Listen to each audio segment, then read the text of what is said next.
Hi mga Mima! For today's video, samahan nyo kami sa naging experience namin dito sa Zuri Residence Inn located lang sa Tagaytay. Isa nga pala to sa mga zoo sa Tagaytay na very affordable at sulit na puntahan ng mga kids at kids at heart. Bali weekdays nga pala kami mga Mima pumunta dito, kaya naman ayon, mapapansin nyo na walang masyadong tao dito.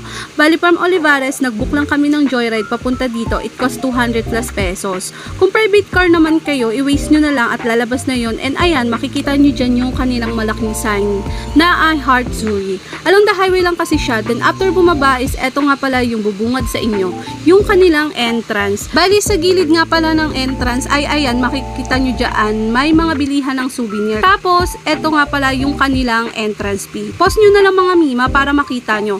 By the way, free nga pala yung baby na 3 feet below dito mga Mima, at may discount yung mga senior and PWD.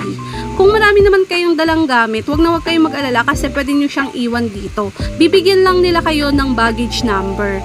Pagkabayad nga, pumasok na rin kami at i-stamp nga lang nila kayo before pumasok.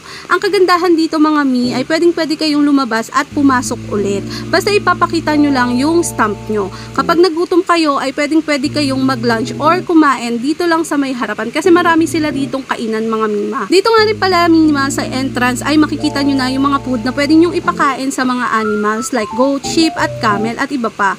Bali 3 for 100 nga pala to mga Mima. Bali pagpasok nyo nga pala mga Mima ay ayun, pipicturean muna nila kayo dito before kayo mag-proceed. Yung una nga palang bubungad sa inyo dito mga Mima, yung kanilang mga aquarium na may laman na iba't ibang isda. Tapos mga snake, spider, lizard at iba pa. Tapos paglabas nyo nga pala mga Mima ng serpentarium ay makikita nyo na yung kanilang kainan dito na may magandang view ng Taal. Bali ayan, samgyupsalan siya mga Mima.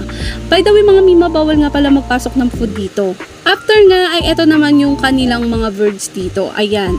Sayang nga lang kasi walang animal show that time kasi every weekend lang daw at holiday ang kanilang mga animal show. Ito nga nila nilalabas yung ilan sa mga animals na pwede mo ring mahawakan at for picture taking. Bali ayan, naglibot na nga lang kami dito mga Mima. Maulan nga pala nung araw na pumunta kami dito mga Mima. Pabugso-bugso yung ulan, ambon, ganon. Kaya naman, iilan lang din yung mga animals na nakita namin kasi medyo nahirapan kaming maglibot, lalo na yung meron pa sa baba kasi meron pa silang mga iba't ibang malalaking birds daw sa ibaba, kaya hindi na namin siya napuntahan dahil medyo madulas lang din yung hagdan.